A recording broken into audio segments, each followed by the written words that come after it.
Hello guys, welcome back to my Gama Garam Gapshap YouTube channel मी और welcome है आप सभी का मेरे चैनल में। तो देख लीजिए, जनाब और मैडम ने हाल ही में एक ब्लॉग शेयर किया जिसे देखने के बाद काफ़ी चर्चाएं शुरू हो गई हैं। दरअसल एक हफ्ते पहले जनाब ने मैडम के साथ मिलकर एक वीडियो बनाया था जो लंबे समय के बाद आया था। इस वीडियो में जनाब ने खुलेआम दावा किया था कि उनके और मैडम के रिश्ते को लेकर जो भी आरोप लगाए जा रहे हैं, अगर किसी के पास कोई ठोस सबूत है तो वो पेश करे। इस बयान के तुरंत बाद सोशल मीडिया पर हलचल मच गई।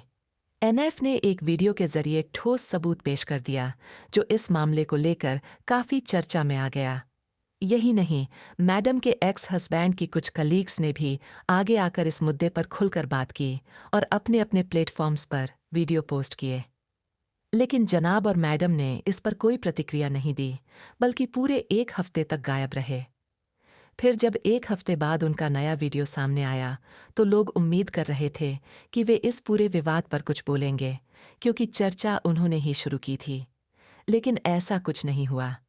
हर बार जब उनके खिलाफ कोई नया सबूत सामने आता है या लोग खुलकर गवाही देते हैं तो वे चुप्पी साध लेते हैं, और इस बार भी यही देखने को मिला। अब दिलचस्प बात यह है कि जनाब और मैडम ने अपने इस रिश्ते को छिपाने के लिए एक पूरी तरह से स्क्रिप्टेड ब्लॉग तैयार कर लिया ताकि असली मुद्दे से ध्यान हटाया जा सके। मैडम का जनाब के प्रति जो अटूट लगाव है वह समझ से परे है। यह स्पष्ट नहीं है कि वह जानबूझकर ऐसा कर रही हैं या फिर जनाब के प्रभाव में आकर खुद को भूल चुकी हैं।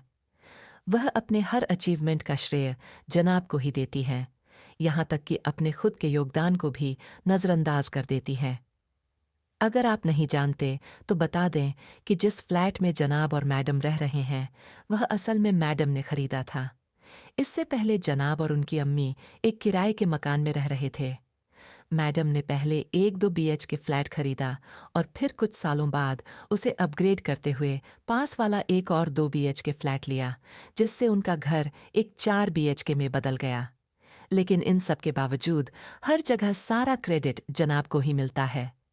उस दौरान जनाब ने अपनी माँ के लिए एक नया फ्लैट खरीदा, जबकि पहले वे किराए के मकान में रह रही थीं। पहले उनका पूरा परिवार एक छोटे से 2 BH के में रहता था, लेकिन जब जनाब ने नया घर लिया तो इसका पूरा श्रेय भी खुद ही ले लिया। इससे पहले जिस घर में वे सालों से रह रहे थे वह वास्तव में मैडम की मेहनत की कमाई से खरीदा गया था, लेकिन जनाब ने यह दिखाया कि नया 2 BH के उन्होंने अपनी कड़ी मेहनत से लिया। फिर धीरे धीरे हालात कुछ इस तरह बदले कि जनाब ने अपनी अम्मी के लिए एक अलग फ्लैट भी खरीद लिया। इसके बाद उनकी बहन साहिबा ने भी अपने लिए एक नया घर लिया और फिर कुछ समय बाद एक और फ्लैट खरीद लिया, लेकिन इस बार अलग सोसाइटी में। हालांकि इन सारी चीज़ों के बीच सबसे ज़्यादा हैरानी की बात यह थी कि जनाब ने बैक टू बैक प्रॉपर्टीज़ कैसे खरीद लीं। सोचने वाली बात यह है कि जिस 2 BH के को अपग्रेड कर 4 BH के में बदलने में जनाब को इतने साल लग गए, वही जनाब अचानक इतनी जल्दी अपनी माँ, खुद के लिए और फिर अपनी सासू माँ के लिए भी फ्लैट खरीदने में कामयाब हो गए। ये पूरा मामला एक परफेक्ट कवर अप की तरह लग रहा था, क्योंकि जनाब ने हर चीज़ का पूरा क्रेडिट खुद ही ले लिया, जबकि असल सच्चाई कुछ और थी। जनाब की इस उपलब्धि पर मैडम बेहद खुश थीं। उनके लिए यह गर्व का पल था कि उनके जनाब ने सब कुछ कर लिया, घर भी लिया, अपनी माँ को भी दिया, खुद का भी अपग्रेड किया और अब तो सासू माँ को भी घर दिला दिया। लेकिन सवाल यह उठता है कि क्या उनकी बेटी अपनी माँ के लिए घर नहीं खरीद सकती थी? क्या इसमें उनकी कोई हिस्सेदारी नहीं थी? अगर यह फ्लैट उनकी खुद की बेटी ने अपनी माँ को गिफ्ट किया होता तो शायद वह गर्व से कह पाती कि मेरी बेटी ने मुझे यह घर दिया। लेकिन क्योंकि यह उनके दामाद की तरफ से आया था, इसलिए उनकी आंखों में आंसू थे और उन्होंने कहा, मेरे अपनों ने भी ऐसा कभी नहीं किया जितना प्यार इस परिवार ने दिया है। मैडम ने तो खुद को पहले ही जनाब के नाम पर समर्पित कर दिया था, लेकिन अब अपनी माँ को भी उनके एहसानों तले दबा दिया। उनकी झुकी हुई नज़रें और झुके हुए कंधे यह बयां कर रहे थे कि इस एहसान के बोझ ने उन्हें कैसा महसूस कराया होगा। किसी को भी इस ब्लॉग के टाइटल से यह नहीं समझना चाहिए कि जनाब ने कोई बहुत बड़ा त्याग कर दिया। असली सच्चाई वही है जो लोगों ने नोटिस नहीं की, और वह मैं आपको बताती हूँ। ब्लॉग की शुरुआत में ही जनाब अकेले प्रॉपर्टी के दस्तावेजों पर साइन करते हुए नजर आ रहे हैं। यानी जो घर कथित तौर पर आंटी को गिफ्ट किया गया है, उसकी रजिस्ट्री और कानूनी अधिकार किसके पास हैं? क्या आपने कहीं देखा कि उन दस्तावेजों में आंटी का नाम दर्ज है? गिफ्ट का मतलब तभी होता है जब वह कानूनी रूप से गिफ्ट लेने वाले के नाम पर हो। लेकिन यहाँ तो सारा कागजी काम जनाब के नाम से हुआ है और फाइल बस आंटी को पकड़ा दी गई। अगर कोई संपत्ति मेरे नाम पर नहीं है तो मैं उसे अपनी कैसे मान लूं? ये एक दिखावे का गिफ्ट है जिसमें सिर्फ भावनात्मक ढोंग किया गया है। जनाब और मैडम ने तर्क दिया कि अगर जिस मकान में आंटी किराए पर रह रही थीं वहां से उन्हें कभी निकाल दिया जाता तो उन्हें दिक्कत हो सकती थी। लेकिन सोचिए, जब इनके पास पहले से 4 बीएचके फ्लैट था तो क्या उसमें एक कमरा आंटी के लिए नहीं हो सकता था? असल में यह प्रॉपर्टी पूरी तरह से जनाब और मैडम की इन्वेस्टमेंट है, लेकिन दुनिया को दिखाने के लिए और आंटी पर एहसान जताने के लिए यह पूरा नाटक किया गया। कागजों पर मालिक कोई और, लेकिन हाथ में फाइल किसी और को पकड़ा दी। इससे सच्चाई नहीं बदल जाती। अब जब इनसे जुड़े बड़े सवाल उठ चुके हैं तो इनका जवाब देने के बजाय इन्होंने वही पुराना डैमेज कंट्रोल करने का तरीका अपनाया। जब भी इनकी पोल खुलती है तब ये वही अच्छा बेटा, अच्छा भाई और अच्छा पति वाला कार्ड खेलते हैं। और इस बार इसमें एक नया टाइटल जुड़ गया, अच्छा दामाद। अब कहानी यह बताई जा रही है कि जनाब ने अपनी सास को मुंबई जैसे शहर में 2 बीएचके फ्लैट गिफ्ट कर दिया, लेकिन इसमें उनकी बेटी यानी मैडम का कोई जिक्र तक नहीं। असली सवाल ये है कि क्या बेटी अपनी माँ के लिए यह नहीं कर सकती थी? क्या उसका इसमें कोई योगदान नहीं था? लेकिन इसके बजाय खुद मैडम ही गर्व से कह रही हैं, आपके दामाद ने कर दिया। अम्मी वहां बैठी हुई रो रही थीं, अपने रिश्तों को कोस रही थीं कि उनके अपनों ने उनके लिए कभी ऐसा कुछ नहीं किया जितना इस परिवार ने किया। लेकिन असली सवाल तो यह है कि क्या यह प्रॉपर्टी सच में अम्मी के नाम हुई भी है या नहीं? फिर भी अगर मान लिया जाए कि यह फ्लैट अम्मी के नाम पर कर भी दिया गया होता, तो भी यह एक बेहद स्मार्ट इन्वेस्टमेंट था। आखिरकार अम्मी की इकलौती संतान मैडम ही है, तो भविष्य में यह संपत्ति किसके पास जाएगी? मैडम के ही पास। यानी किसी भी स्थिति में यह घर परिवार के बाहर जाने वाला नहीं था। पर असल मुद्दा यह है कि यह पूरी इन्वेस्टमेंट जनाब की थी, क्योंकि ब्लॉग में दस्तावेजों पर साइन करते हुए सिर्फ जनाब ही दिखे। लेकिन इसे इस तरह पेश किया गया जैसे कि यह एक इमोशनल गिफ्ट हो। असल में यह एक स्ट्रैटेजिक इन्वेस्टमेंट थी, जिसे एक माँ के लिए प्यार का लेबल देकर दिखावे का कंटेंट बना दिया गया। अब इस पूरी बात से एक और दबाव बढ़ गया, और वो दबाव साहिबा के ऊपर। क्योंकि साहिबा ने भी पहले 2 बीएचके खरीदा था, लेकिन तब उसकी शादी भी नहीं हुई थी और उसकी माँ तब भी किराए के मकान में ही रह रही थी। साहिबा ने अपनी माँ के लिए घर नहीं लिया, जबकि वह पूरी कमाई इसी घर से कर रही थी। उसकी सारी सफलता इसी माहौल में बनी, कार खरीदी, मौदा में प्लॉट लिया, लेकिन कभी अपनी माँ के लिए घर खरीदने का नहीं सोचा। जब भाई और भाभी ने घर दिलवाया, तब भी साहिबा ने अपनी माँ के लिए ऐसा कोई कदम नहीं उठाया। उसने हमेशा खुद के लिए सोचा।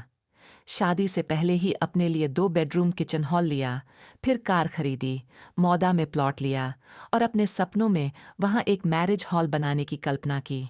लेकिन इसमें भी अपने सास ससुर या परिवार के लिए कुछ नहीं किया। इसके बाद साहिबा ने मुंबई में भी एक और फ्लैट लिया, लेकिन इस बार अलग सोसाइटी में। और मज़े की बात यह है कि उसने कभी भी यह नहीं कहा कि यह उसने अपने सास ससुर के लिए लिया है। हर संपत्ति उसने सिर्फ और सिर्फ अपने लिए खरीदी।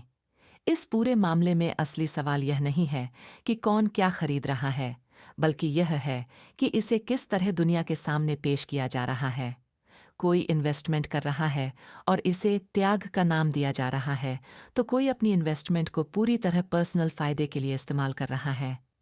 तो अब ये सारी चीज़ें देखने के बाद साइबा पे प्रेशर तो आता है कि साइबा ने आज तक अपने अलावा किसी के लिए कुछ किया ही नहीं, यहाँ तक कि ना तो अपने खुद के पेरेंट्स के लिए, ना अपने इन लॉज के लिए, ना उन 2 छोटे बच्चों के लिए, कि इनके भविष्य के लिए भी कुछ किया हो, क्योंकि अधिकतर कंटेंट में उन बच्चों के जरिए ही साहिबा यहाँ तक पहुँची है। तो उन बच्चों के लिए भी साहिबा ने कोई इन्वेस्टमेंट नहीं करके रखी है कि उनके फ्यूचर के लिए कुछ इन्वेस्टमेंट करके रखी हो। चलो लड़के का छोड़ो, जो लड़की है वहां पे, कि पिज्जा के लिए ही कुछ इन्वेस्टमेंट करके रखी हो ह्यूज, कि कल को इसके काम आएगी। वो नहीं, साहिबा ने सिर्फ हमेशा से अपने बारे में सोचा है। वहीं पर अगर इनके भाई भाभी की बात करें तो यस, इनके भाई भाभी ने अपने परिवार की जिम्मेदारी टाइम टू टाइम उठाई है, चाहे वो साहिबा की शादी की हो, चाहे वो अपने फादर की जिम्मेदारी ही क्यों ना हो। आपने देखा होगा कि जब से उनके फादर बीमार हुए हैं, तब से उनकी पूरी जिम्मेदारी कहीं ना कहीं मैडम और जनाब के ऊपर ही है। वो ऑलमोस्ट हमेशा ऊपर ही रहते हैं, उनके ही सुपरविजन में। फिर अपने घर वालों को भी 2 BHK डलवाया, अपना भी अपग्रेड किया, बहन की शादी भी करी, और अब उसके बाद एक और फ्लैट लिया है जो कि सासू माँ के नाम पे सिर्फ कंटेंट छापा है। बट आई एम श्योर कि ये उनकी मम्मी के नाम पे, उनकी सास के नाम पे, मतलब जनाब की साफ सास और मैडम की मम्मी के नाम पे फ्लैट नहीं होगा, क्योंकि अभी तो थोड़े दिन पहले ही एक्सपोज हुई थी। मैडम ने जो ब्रांड अपना ओपन किया था, उस ब्रांड के लिए जब मैडम ने एक एम्प्लॉय रखी, तो उस एम्प्लॉय ने साफ बताया कि इनका तो सैलरी देने का भी बजट नहीं था। ये और ज्यादा टीम बढ़ा भी नहीं पाए, क्योंकि इनके पास बजट ही नहीं था। जब इन्होंने उस लड़की को हायर किया तो यही बोला कि हमारा अभी स्टार्टअप है और हमारा इतना बजट नहीं है, हम इससे ज्यादा सैलरी भी नहीं दे पाएंगे, हम ज्यादा टीम भी नहीं रख पाएंगे। तो अगर इनके पास पैसों की इतनी शॉर्टेज थी, तो अचानक इतने करोड़पति कैसे हो गए? क्योंकि मुंबई जैसी सिटी में तो आप समझ रहे हो ना, 1 BHK भी मतलब करोड़ों का सौदा होता है ना? और वहां पे 2 BHK करोड़ तक का तो होगा ना।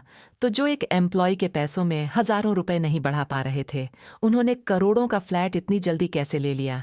ऐसा तो नहीं है कि इसमें आधे से ज्यादा मदद खुद मम्मी नहीं करी हो, क्योंकि मम्मी का भी पुणे में फ्लैट था ना, शायद वो रेंट में नहीं रहती थी। जहां तक मैंने सुना है, उनका भी पुणे में अपना खुद का ही घर था।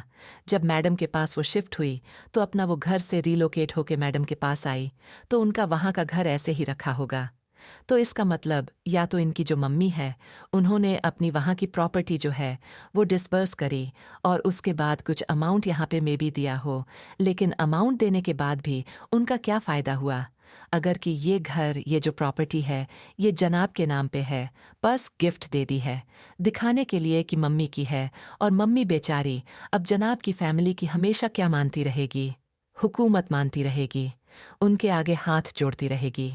जैसे अभी तक मैडम इस बात का लिए हाथ जोड़ती है कि मैडम की एक शादी होने के बावजूद, बच्चे बच्चे होने के बावजूद, इस फैमिली ने उनको अपनाया, सारा आंखों पर रखा, इतनी इज्जत द।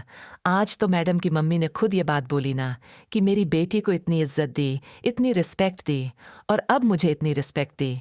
तो दोनों माँ बेटी तो इनके एहसान तले दब गई, इनके एहसान तले दब गया। बेटी तो बेटी, माँ को भी एहसान तले दबा दिया। बिटिया ने तो ये मेरा छोटा सा रिएक्शन वीडियो था मैडम और जनाब के लेटेस्ट ब्लॉग पर। आप सभी अपने विचार कमेंट सेक्शन में ज़रूर शेयर करें। जो कुछ मुझे इस ब्लॉग से समझ में आया, मैंने अपना पॉइंट ऑफ व्यू शेयर कर दिया है। आपके विचार मुझसे अलग भी हो सकते हैं, और यही डिबेट को और दिलचस्प बनाता है। लेकिन एक बात जो अब हद से ज्यादा इरिटेटिंग हो गई है, वो है मैडम का हर बात पर जनाब जनाब जपना। ये अब सिर्फ एक आदत नहीं, बल्कि एक हद से ज्यादा ओवरडोज हो चुका है, और इसी चक्कर में वो अपनी ही सेल्फ रिस्पेक्ट को दांव पर लगाती जा रही हैं, बार बार। खैर, इसी के साथ इस रिएक्शन वीडियो को यहीं खत्म करते हैं। गर्मा गर्म गपशप चैनल को देखने के लिए धन्यवाद। अपना ख्याल रखें, और फिर मिलते हैं नए वीडियो में। Bye bye.